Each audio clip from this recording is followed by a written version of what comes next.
प्रथम तो यह है कि आन उपासना नहीं करनी और पूजा नहीं करनी, जो हम दे वही करनी है।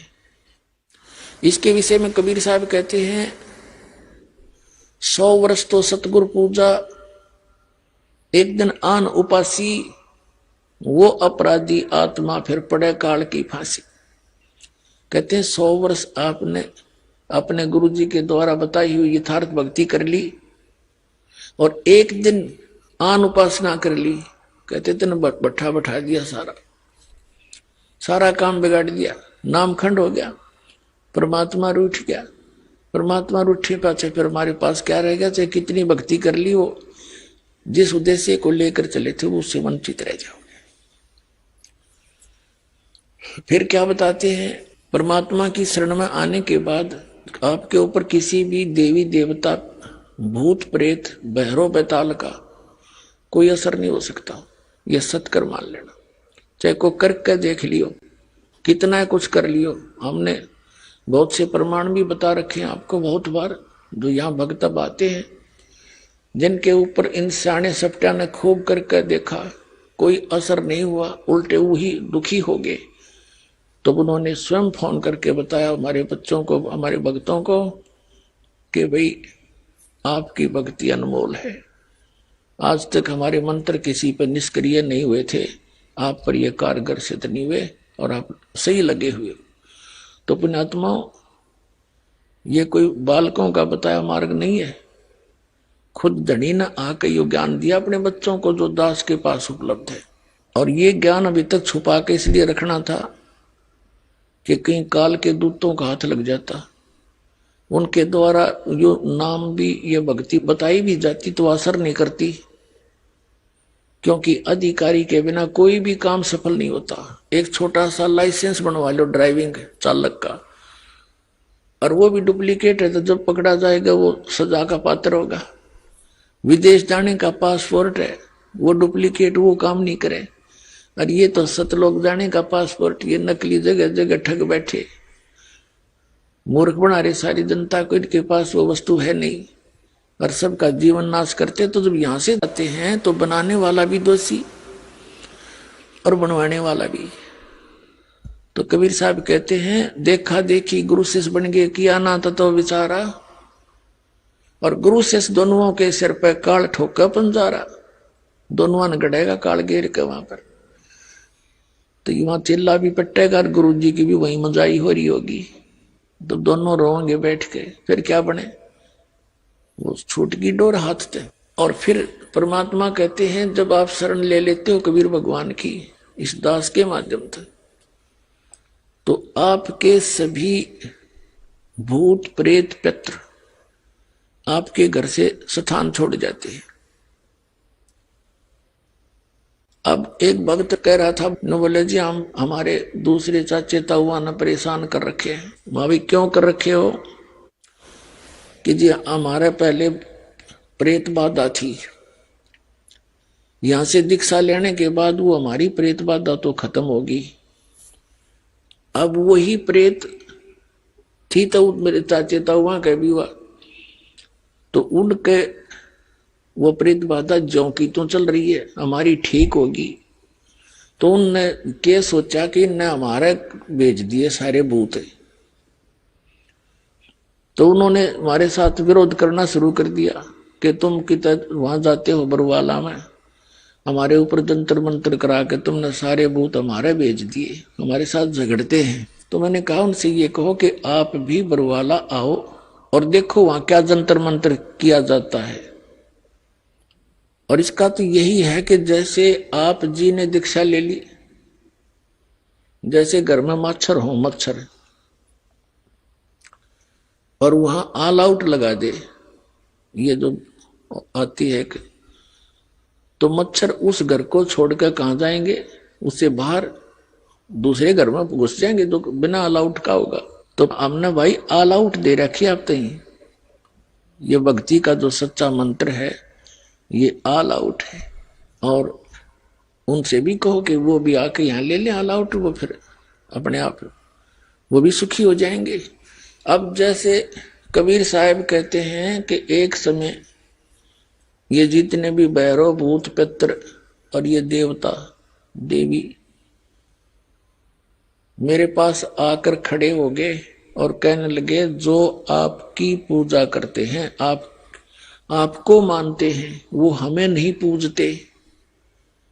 अब हमें बताओ हम कहां जाएं, हमें ठौर बताओ। कबीर साहब ने कहा, जो मेरी पूजा नहीं करते वो तुम्हारे लिए ही है, उनको लूटो खाओ।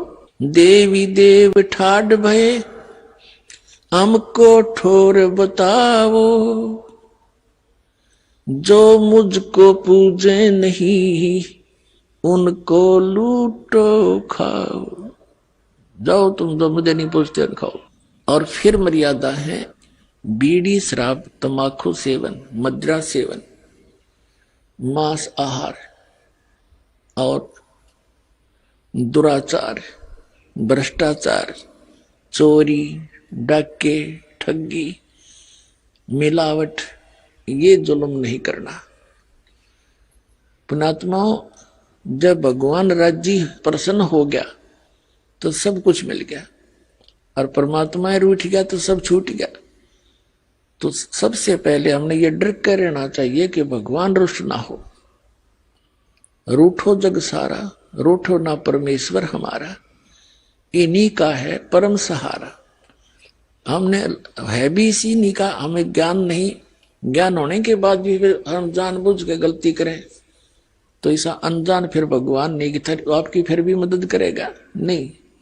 इतना ज्ञान दिया जाएगा कि इंसान गलती नहीं कर सकता भूल के भी, ना चोरी कर सकता, ना जारी कर सकता, ना रिश्वत ले सकता। जहर दिखाई देगा, किसके लिए लेंगे? तो ये जो मर्यादा आप रखोगे, फिर परमात्मा की बरकत देखना। अभी हम अपने हिसाब से तो चल ही रहे थे, दूनी बिरान माटी करवा ली। अपनी जीव संज्ञा की सोच से तो हम चल ही रहे थे, कुछ भी लाभ नहीं हो रहा। अब इस दास के बताए अनुसार परमात्मा पर विश्वास करके देखो कुछ दिन, फिर देखियो आपको क्या सुख होगा। आपकी जबान का थूक सूख जाएगा दूसरे को बताते बताते। पुण्यात्माओं, ये दास कोई बालक नहीं, अनजान नहीं, कोई मांगने खाने वाला नहीं, या कोई रोजी रोटी का उद्देश्य लेकर इस मार्ग पर नहीं लगा।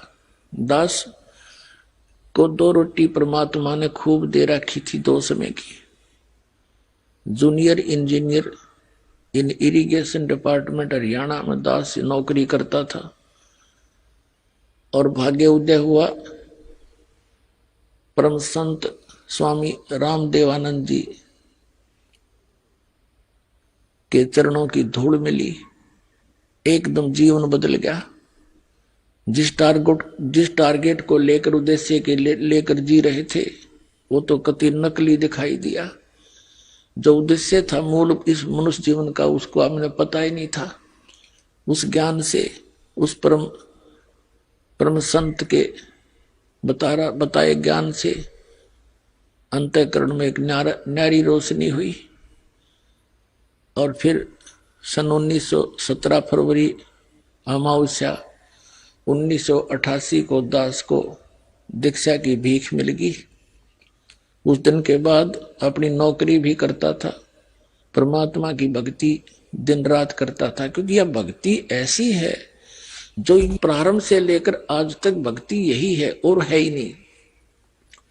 इसमें अज्ञानियों ने गलत साधना करके हठ योग आदि व्रत रखने, फलाना करना, ये शुरू करा दिए, और इसको हम जन साधारण कर नहीं सकता।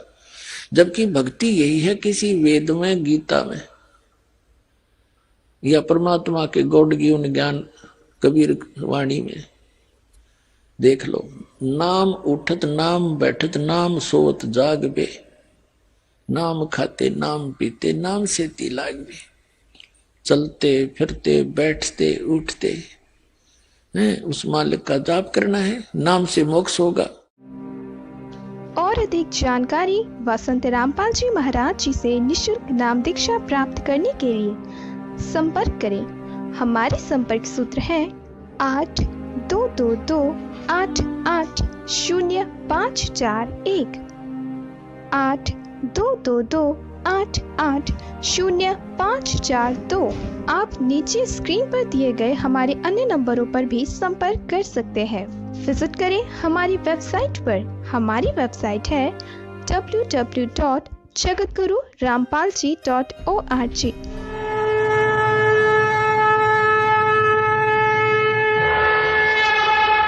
हमसे जुड़े रहने के लिए हमारे YouTube चैनल को सब्सक्राइब करें और नई वीडियो की नोटिफिकेशन के लिए बेल आइकॉन को दबाएं। अगर आप ये वीडियो Facebook पर देख रहे हैं तो लाइक जरूर करें और ज्यादा से ज्यादा शेयर करें। धन्यवाद।